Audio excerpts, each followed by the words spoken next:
100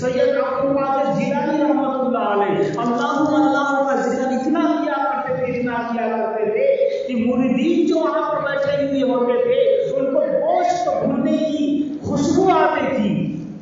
گوشت جس طرح ایک ماں بہن بیٹی جب گھروں کے اندر گوشت کو بھونتی ہے، گوشت کو جب بھونتی ہے تو اس کے اندر سے جو خوشبو آتی ہے تو گھر والوں کو محسوس ہوتا ہے. اللہ کے ولی سید عبد القادر جیلانی رحمۃ اللہ علیہ اپنے حجرہ میں بیٹھ کر اللہ کا ذکر ایسا کرتے تھے کہ باہر جو مریدین بیٹھے ہوئے رہتے تھے ان لوگ محسوس کرتے تھے کہ گوشت بھوننے کی خوشبو آ رہی ہے. کچھ لوگ کہتے تھے حضرت ہم لوگ باہر بیٹھا دیے اندر گوشت بھون کے کھا رہے ہیں. ہمارے جیسے آپ جیسے لوگ ہوں گے، ہم لوگ تو کھانے میں آگے ہیں نا بھائی، کھانے میں خوشبو آنی چاہیے، بس لپٹ کے چلے جاتے ہیں. لیکن نہیں، اس بات نہیں بلکہ سید عبد القادر جیلانی سے کچھ انہوں نے پوچھ لیا، حضرت جب آپ اندر بیٹھے ہی تھے ہم لوگوں کو گوشت بھوننے کی خوشبو آ رہی تھی. سید عبد القادر جیلانی رحمۃ اللہ علیہ کہنے لگے ہاں میں اپنے نفس کو ڈھونڈتا ہوں، اپنے نفس کو ڈھونڈتا ہوں اللہ کا ذکر کے ساتھ. محترم دوستوں وہ لوگ ایسا ذکر کیا کرتے تھے. آج تو ہم محترم دوستوں ایک مرتبہ بھی خدا جانے کوئی اللہ کا نام لیتا ہے یا نہیں لیتا ہے. ہمیں اور آپ کو تو چلتے پھرتے اٹھتے بیٹھتے سوتے جاگتے اللہ کا ذکر لینا چاہیے. کچھ لوگ تو اللہ کا نام چھوڑ کر کے یا رسول اللہ کا نام لیتے ہیں. یا رسول اللہ بھی کہنا وقت پر جائز ہے، لیکن ہر وقت اٹھتے بیٹھتے یا رسول اللہ طاقت کی جگہ پر یاد نہیں بلکہ اللہ کا نام ذکر کرو. اللہ یا اللہ یا اللہ یا اللہ کہو، آپ کو طاقت ملے گا. حضرت علی کرم اللہ رضی اللہ تعالیٰ عنہ ایک پہاڑ کے نیچے ان کی تلوار رکھی ہوئی تھی. فرمایا اور وہ پہاڑ اتنا وزنی تھا کہ اس کو اٹھانے کی کوشش کرے نہیں اٹھا. لیکن جب اللہ اکبر کا نعرہ لگا کر کے جب اٹھائے تو آپ ایک ہاتھ سے پہاڑ کو اٹھا دیا تلوار کو لے لی. تو حضرت علی رضی اللہ تعالیٰ عنہ بھی ہمیں اور آپ کو سبق دیتے ہیں جب کوئی مشکل کام